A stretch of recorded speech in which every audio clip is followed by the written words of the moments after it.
Hey, this is Ben CB for Raise Your Edge, and today we'll talk about the bubble play. At first we will talk about typical mistakes that take place, then we'll look into the game as a big stack, as a mid stack, and also as a short stack, and in the end we'll look into some example hands.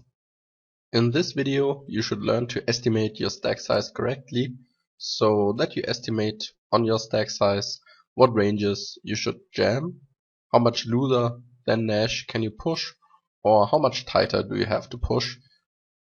In this spot it is important to memorize the principle of the 3-card range, and these adaptations will reduce gross mistakes to a minimum. Especially on the bubble it is really important, cause when you push one or two hands too loose it has an enormous impact on the EV. Because ICM plays a very important role in this spot. On the bubble, I see it very often that many players are too loose in the wrong spots, and then the players are too tight when the blinds are high. There are spots in which players overestimate their chip lead, and they are way too loose than they should be. But as a mid stack or a short stack with high blinds like 50-100 or 60-120 or 75-150 on the PokerStars bubble, they are too tight. What I also noticed is that players have no min-raise strategy below 10 big blinds. Especially on the bubble, it is important to exploit ICM, and even with 8 or 9 big blinds we can raise fold a lot, cause we get worse odds to call. Cause we have a higher bubble factor than its 4 or 5-handed decays. The same applies to a completing strategy that's very useful against aggressive players on the bubble, but you can't open raise some hands cause it's just minus EV, cause he 3-bets and re-steals very loose, or you have a call happy fish behind. Then a completing strategy is very useful. What I also see very often is that players defend too loose out of position. That's especially the case when we are the second chip leader, and as an example we are in the big blind and the button opens and he's clear chip leader, and we have in the small blind a clear short stack, because then we have an ICM extra charge of 10-20%, and that's not too rarely the case. And many players neglect these things pre-flop. They think 10-9 offsuit or Jack-9 offsuit is standard, cause we get good odds, but in most cases we should defend very tight. When we have the read that he is very loose and he folds a lot to rejam, then it's often a better idea to rejam very loose, especially against a chip leader that is way too loose on the bubble, and their raise fold gap is often way too high, and that's the reason why we can rejam very light. Yeah, bad in-game table selection, I talked about it in my courses before, and I think that's so important on the bubble. That's especially the case when we play against the regular and against the fish, so we want to try to play the fish heads up. We shouldn't try to get every hand all in against the regular and take many minus EV spots. If you are unsure if this hand is a call or not, you should take the opportunity. If the call is slightly minus EV, we can get the EV back when we win the hand and then play heads up against the fish, cause our EV in the heads up against the fish is way higher than against the regular that plays according to Nash, and the fish will make a lot of mistakes pre and post flop. Many players underestimate the collusion likelihood. I talk about the collusion likelihood in a separate video, cause this topic is so important, and I think this point is in the top 3 what players do wrong in the 6-max hyper sit-and goes. That's why I think that you should look very deeply into this topic, and that's why so many players play only the Nash ranges. Of course, it is important to learn and understand the Nash ranges, but when you understand the principle of the Nash ranges and you know most ranges, then it's time to look when can I differ from Nash, when should I push loser, and when should I push tighter than Nash. Now let's look at the big stack play on the bubble. An important point is that we have less any 2 spots compared to the furring and short-handed turbo sit and goes. Especially on the bubble, we have to play tighter ranges when we are not the clear chip leader. Let's assume we have a 15 big blind stack, the second chip leader has 12 big blinds, and the other stack has also 11 or 12 big blinds. So when the stacks are relatively even, we can't push too loose. In a furring sit and go four-handed, we can abuse the bubble way better. As I told you, when we are the big stack and we are on the bubble, we have to pay attention to 2 important factors. When we decide if this hand is a shove or not, when the small blind is a regular, we should push tighter from the button, cause the regular will push first in way looser than the fish. So the probability that the small blind and the big blind go all in is higher, and this increases the EV from our fold. When we have a close decision on the bubble and we don't know if we should fold or push, the fold has often the higher EV when we have a regular in the small blind. When in the small blind is a fish, and as we all know, fish are tighter on the bubble and we have a close spot, we should push in this case, because even when we don't have a lot of reads, most fish are tighter in the small blind than a regular, so he will not push that loose first in. He will limp fold a lot of hands and he is not that aggressive than a regular. And there's no difference if in the big blind is a fish or a regular, because a fish in the big blind will call a bit tighter against a small blind push than a regular. So when in the small blind is a fish, we can push way looser from the button, and when in the small blind is a regular, we should push tighter. When we have a big stack with 14, 15 big blinds, then there's one mid stack with 10, 11 big blinds, and one short stack with 3, 4, 5, 6, 7, 8 big blinds. This doesn't really matter, but there's one clear chip leader, one second chip lead, and one short stack. We should play a wide min-raise strategy as an exploit. I wrote down against passive tight players, but most mid stacks are relatively tight when we look at their resteals. Of course, we have to pay attention. There are regulars which resteal a lot, but in a vacuum it is so much more plus EV when we don't jam all the time.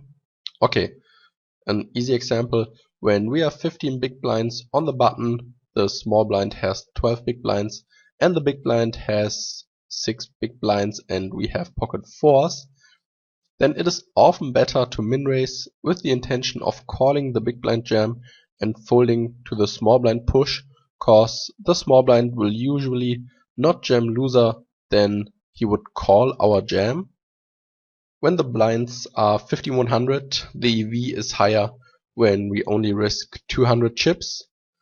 The same applies when the mid stack has 10 big blinds and the big blind has 5 big blinds. We should raise call all close hands, and we shouldn't jam too many hands first in.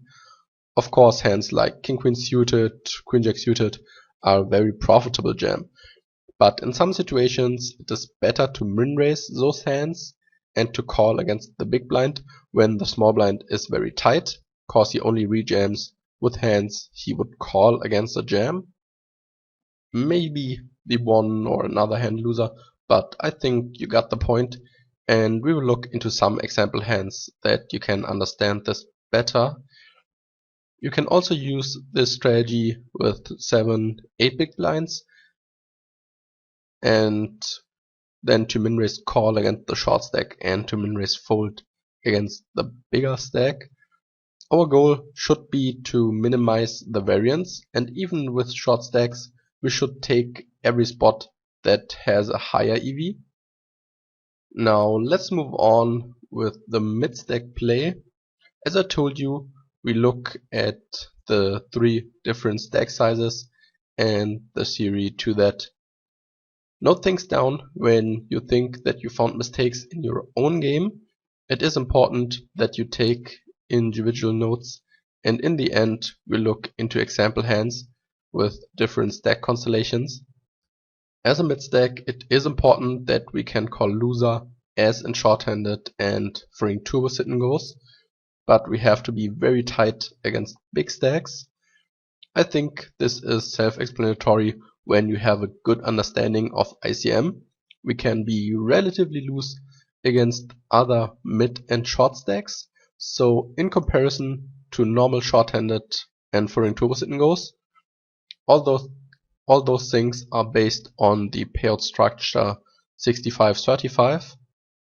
So this changes when we have different payouts like 70-30 or 60-40.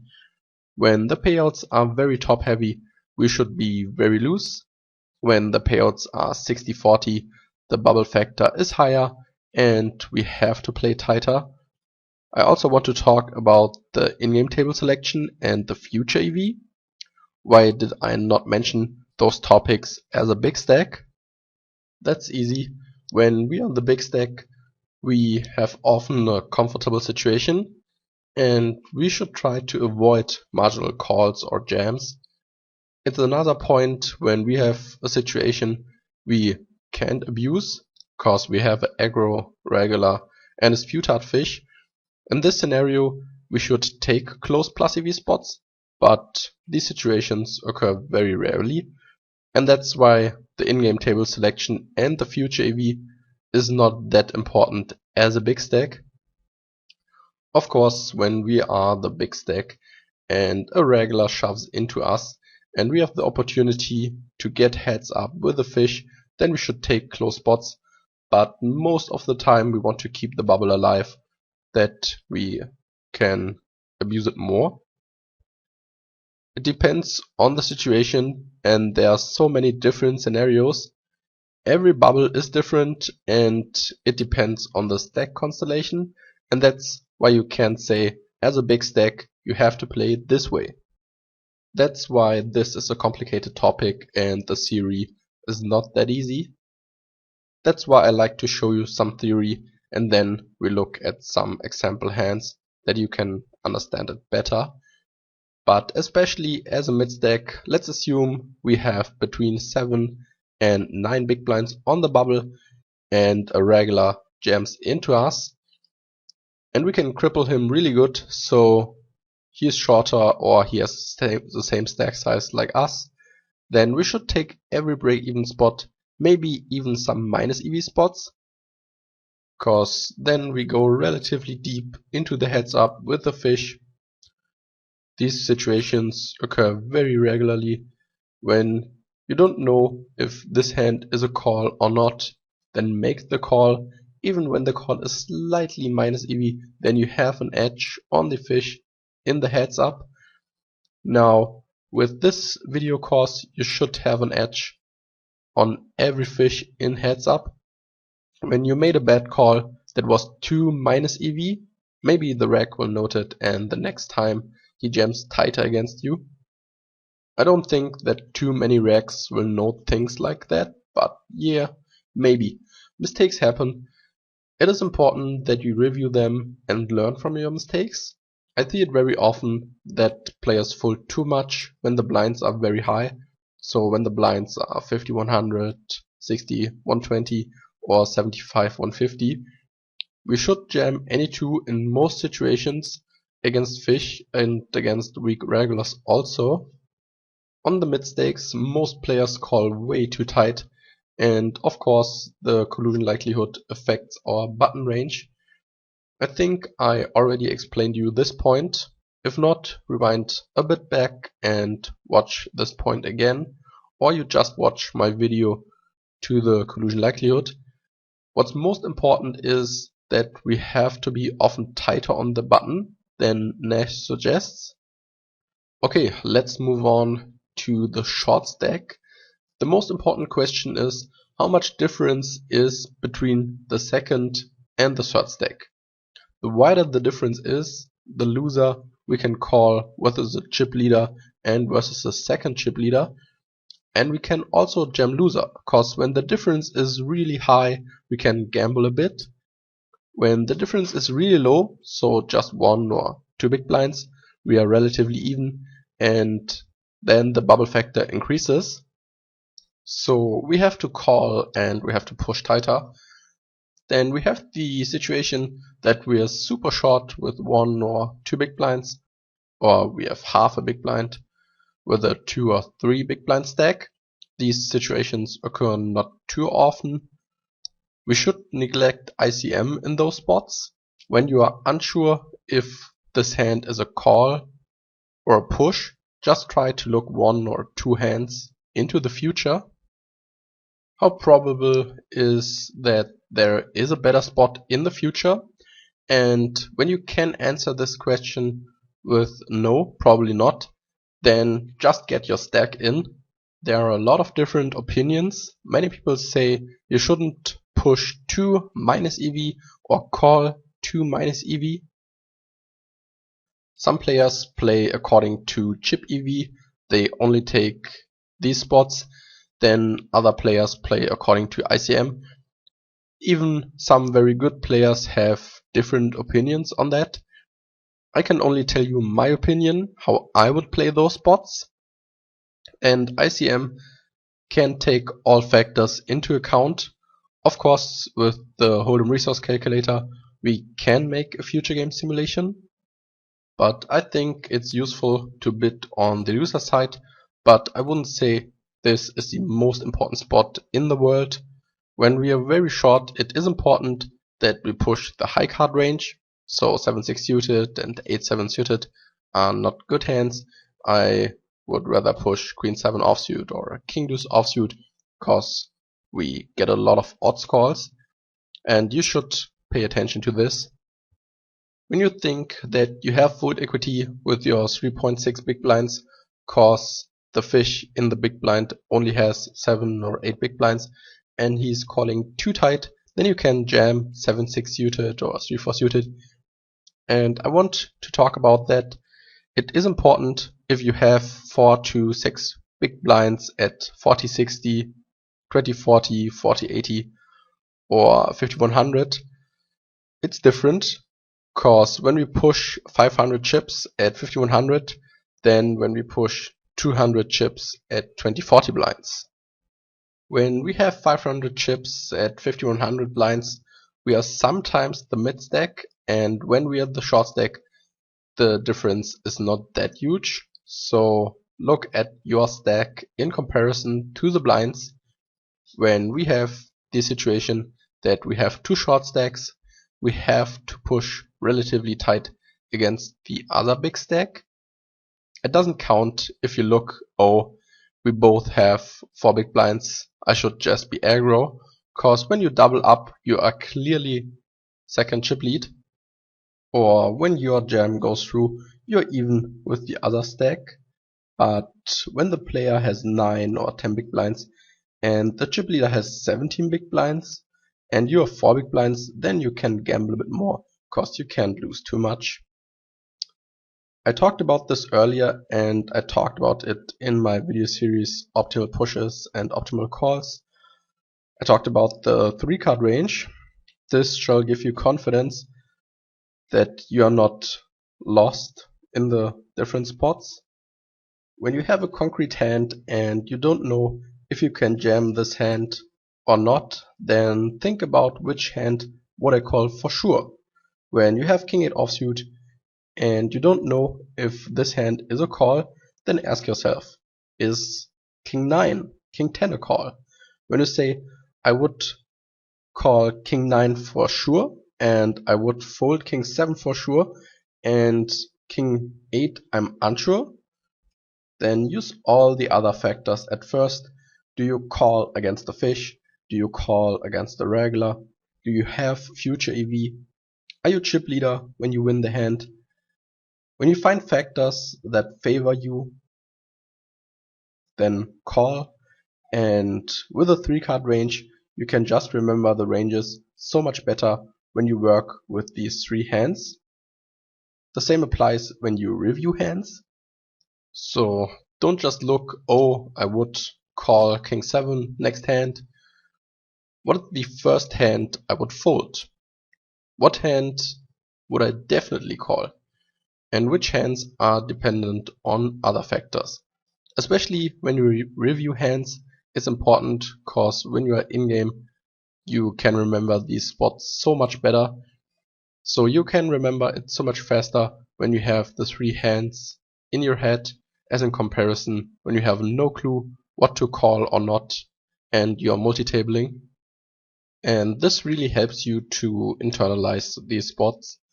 Just a quick example, you have Queen 7 suited and you're unsure, but when you review, you only look if this hand was a push or not. But it takes you so much longer to memorize the ranges. But when you think, oh, I would fold Queen 6 suited, I would snap Queen 8 suited, then you have a way higher probability when this spot comes again that you remember, oh yeah, Queen 6 suited was a clear fold, and I know that Queen 7 is a close spot.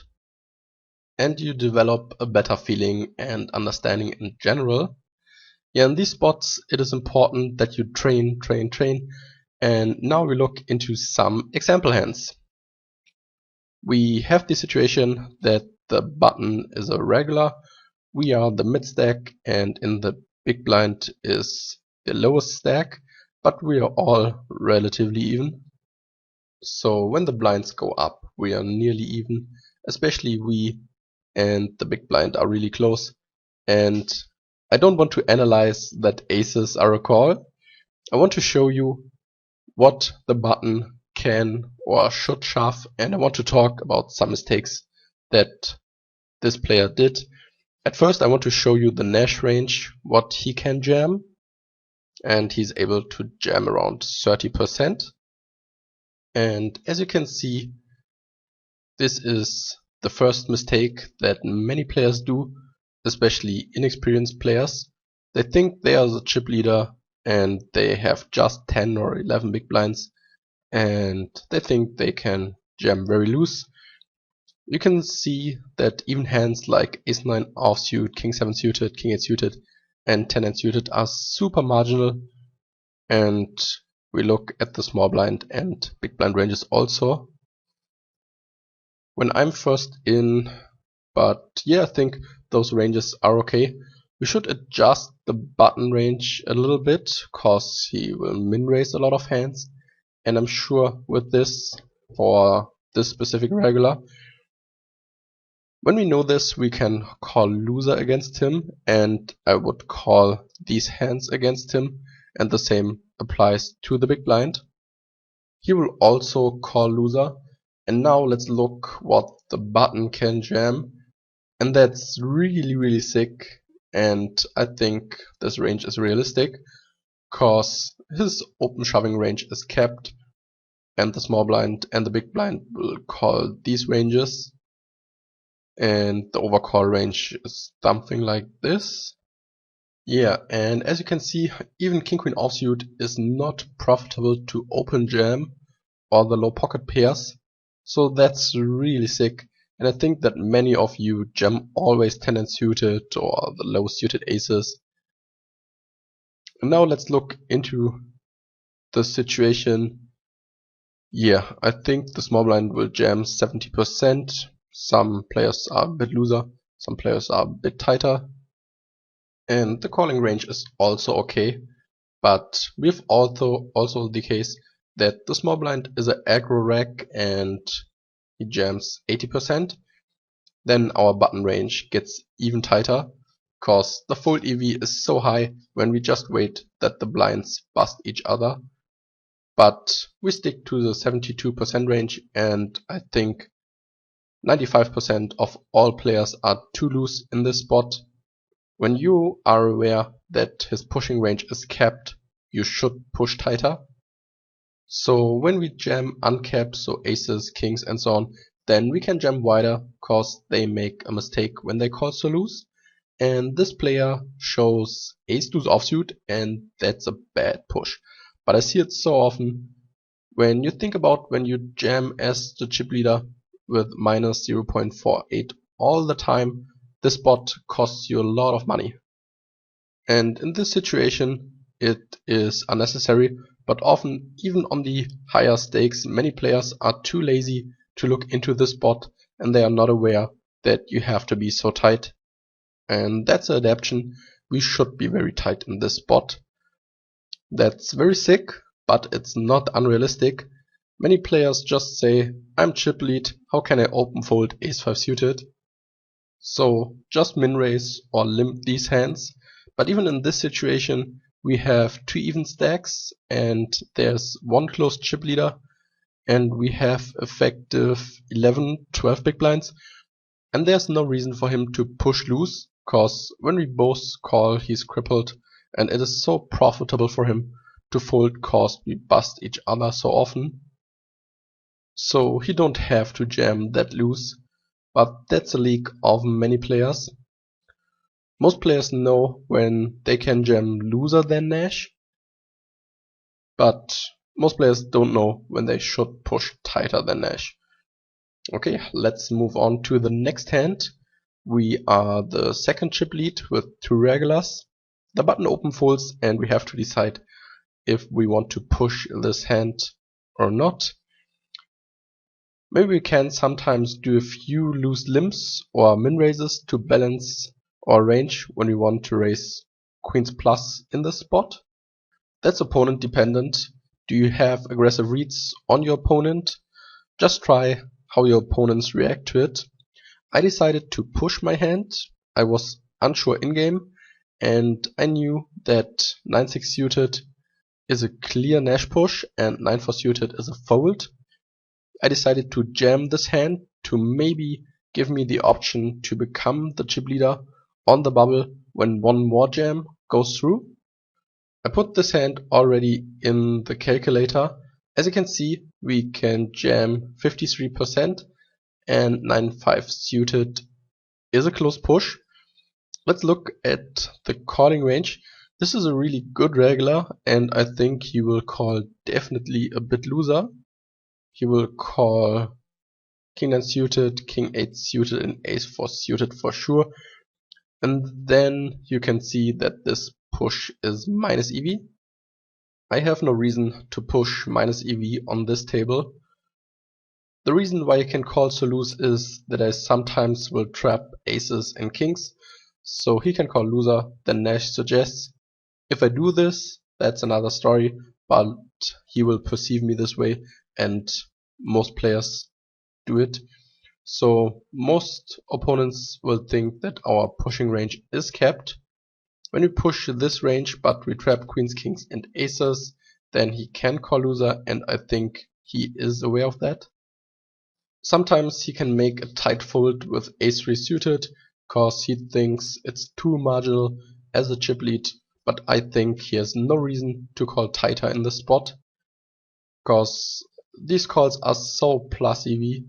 Queen jack suited, yeah, I mean, he can't abuse the bubble that long, cause when the blinds go up, the button only has 4 big blinds, so he maybe fold the one or another hand, but he's not calling that much tighter, and then 9-5 suited is a clear fold. So when you min raise your top range, your opponent can know that when he's a good regular, and then you can push that loose. But when you play against the weak regular and you have no notes, then you can be unbalanced. There are so many regulars which don't adapt. They don't care what their opponents do, they just want to grind, and they play too many tables. And when you try to be balanced, you don't lose money against the good racks, but you lose too much money against the bad racks. When you know it's a good rack and he adapts on your plays, and you realize that he plays back a lot, then make a note and try to pay attention to your ranges. But at first, don't pay too much attention on balancing. What I also want to talk about, we have the situation that we are the clear second chip lead and we only can push these 50%. I hear a lot these 63% when they have 10 big blinds, and when the button has 9 big blinds, then we can push close to 63%, but he is so short that we can only jam 52%. There are racks which call way loser. Thumb racks think that they should call any ace, and you have to pay attention to that. When we make the calling range loser, we have to be ultra tight. So when you have players with no ICM knowledge, you have to be ultra tight. The next adaptation is that you min raise and complete a lot, and then you look how they react to this. When he's very aggro and plays back at you, then you have to be tight. He make enough mistakes when he calls you too light. Okay, next hand we have the situation that we have two regulars on this table. The small blind is a tight regular and the button open jams.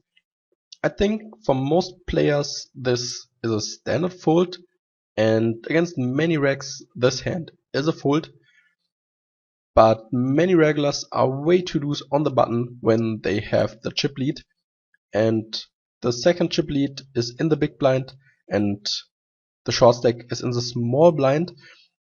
In those situations many racks are just super loose, so they don't pay attention to the collusion likelihood.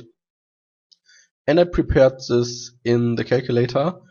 When we give him this 45% range, then we can call only ace jack plus, ace 10 suited plus, and pocket eights plus. As you can see, ace 9 offsuit is very minus EV. I changed his range a bit and I already saw which hands he jams with, and he jams the low suited connectors and hands like 9-7 offsuit, 8-7 offsuit, and I think this range is realistic, and this player also min raises a lot. So we have 12 big blinds effective, so I think that he traps with 9s plus and ace queen offsuit plus. In this scenario I knew that ace 8 is a clear fold and ace 10 is a clear call, and ace 9 is really close. I decided to call this hand cause when we win this hand we are the clear chip lead, and when we win this hand he has 400 chips and the other player has 600 chips, and then we can jam nearly any two from the button. So the stack constellation is really good when we win the hand. As I told you, I think he jams at minimum this range. Maybe he jams even a bit looser, and then the call is nearly plus EV, and I think against him this call will never be really bad. This call is often slightly minus EV, but it becomes plus EV with the future EV, and that's why I decided to call with this hand. And yeah, he had a standard shoving hand. He rivers the king and we bust. When I don't have the read that he's so loose, I would call according to ICM. I would only call a bit looser against nearly any rack, cause most players trap the top range, and then we can call ace 10 offsuit and probably ace 9 suited too with the future game, and that's why we can call one hand loser. And I think 7s are a call too when we give him pocket 9s and ace queen in the min raise range. Yeah, then 7s are a call too. Okay, next hand. As you can see, similar situation. Everyone is a mid stack, so we're relatively even. The big blind is the chip leader, but the difference is not huge. Both players are regulars and the button open jams. Of course we call. Let's look at the button range, and little deviations lead to a sick button range. So yeah, let's look at the button range. This is the Nash range. When we give him this range and he traps sometimes ace and kings, then we should call a bit looser. The big blinds also knows this, and he will also call loser than Nash. So this is realistic. Most players call those ranges, and we can see that his range becomes really tight. The only thing we have to change is that the small blind jams loser first in. I would say more like 65%. And yes, I think this calling range is okay. We can see that Jack 10 offsuit is sick minus EV for him, and he has no reason for that. He's not in a desperate situation, even when we set the small blind range to 63%. But yeah, as you can see, it is hard minus EV for him to push Jack 10 offsuit. Now you ask me, when I fold so many hands, what can I do? I blind down all the time.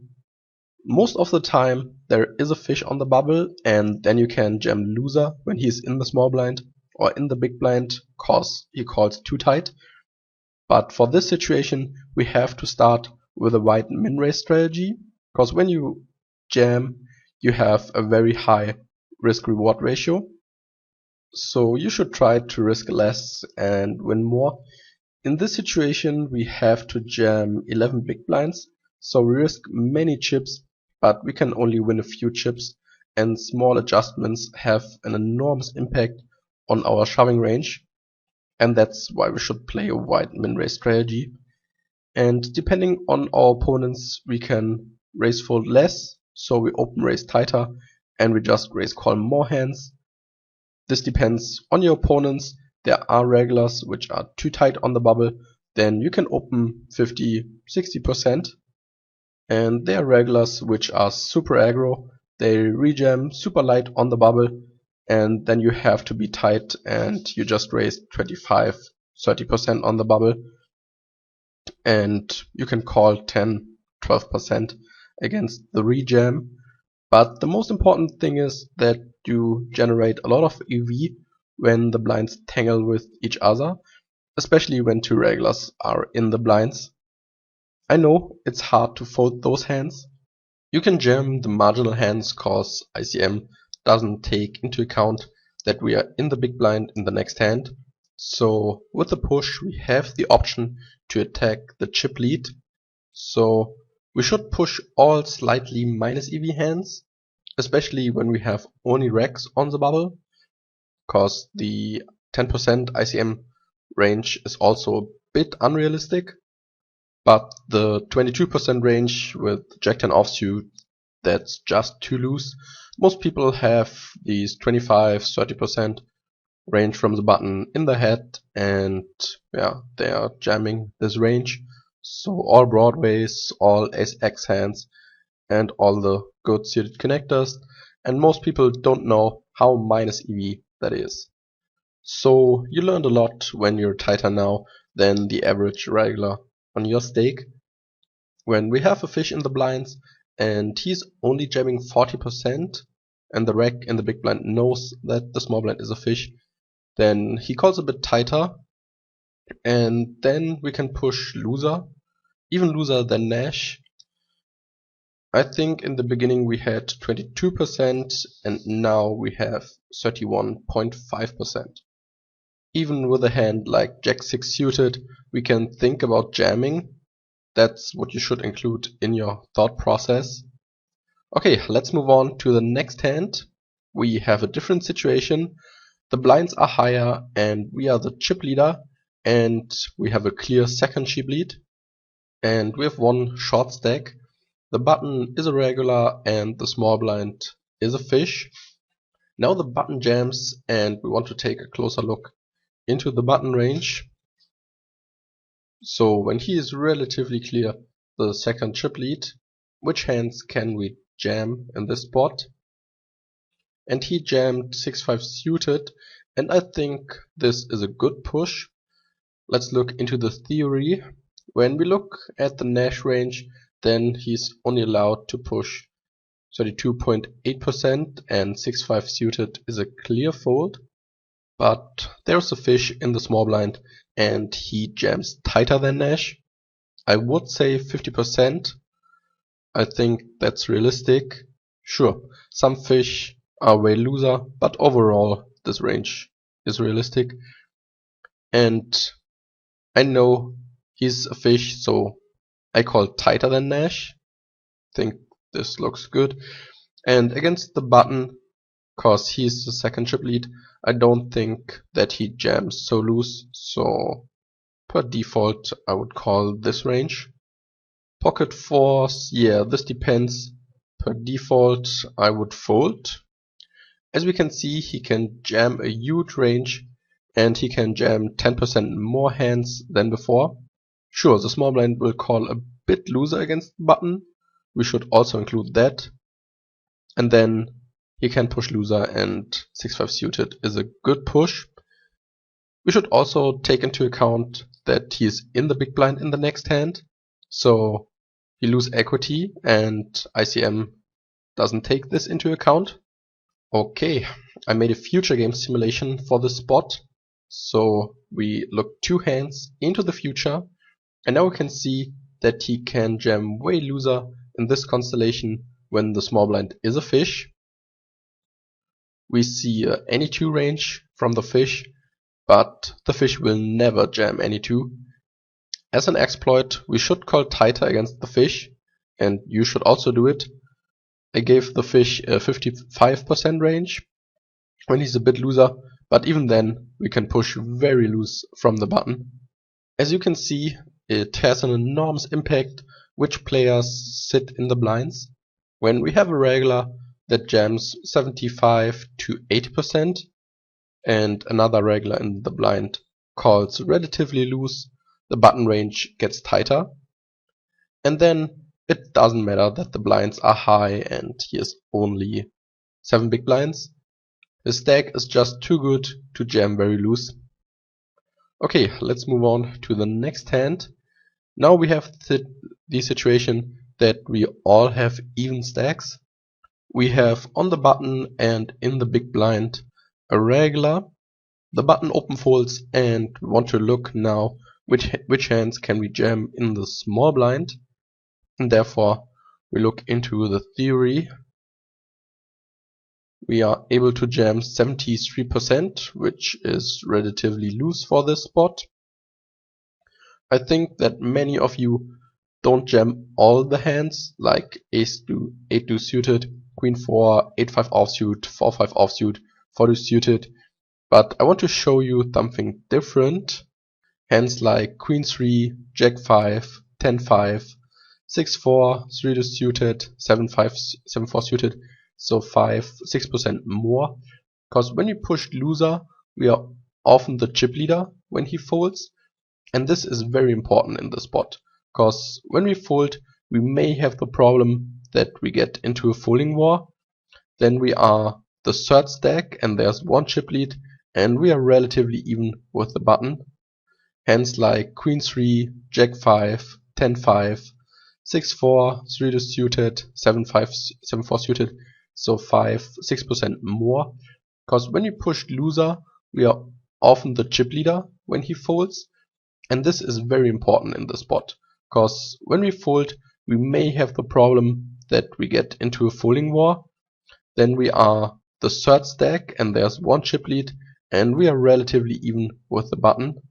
And in the next hand we are the mid stack on the button, like we saw it in the hands before. And in the small blind is a regular, so we have to jam very tight from the button. That's very dangerous when you don't pay attention to that. Sometimes you overlook it, but that's just an exercise. It's super important to push looser than Nash, cause most regs are don't aware that we jam loser in this spot. Per default, as an overall game plan, we should push looser than Nash, and when the regs call loser, then we have to start shoving tighter. But it is important to push looser than Nash suggests. When we look at the calling range, I think that's realistic.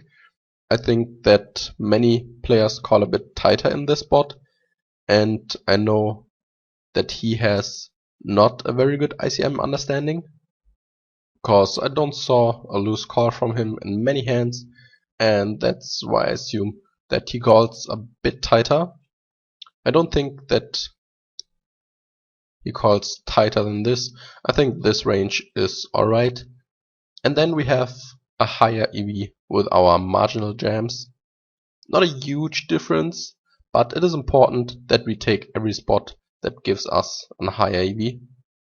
But you just have to recognize these spots to get better, and we should jam 9-5 offsuit for sure. I would shove any queen, jack 4 offsuit plus, 10-4 offsuit plus, 9-4 offsuit plus, 7-4 offsuit plus, 5-3 offsuit, 3-2 suited, and 7-3 suited, and I think then we play the spot max EV.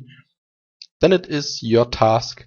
When you see that he calls lighter, so any ace, king 8, jack 9, queen 8, king 6 suited, then we have to be a bit tighter, and then we cannot jam 80%.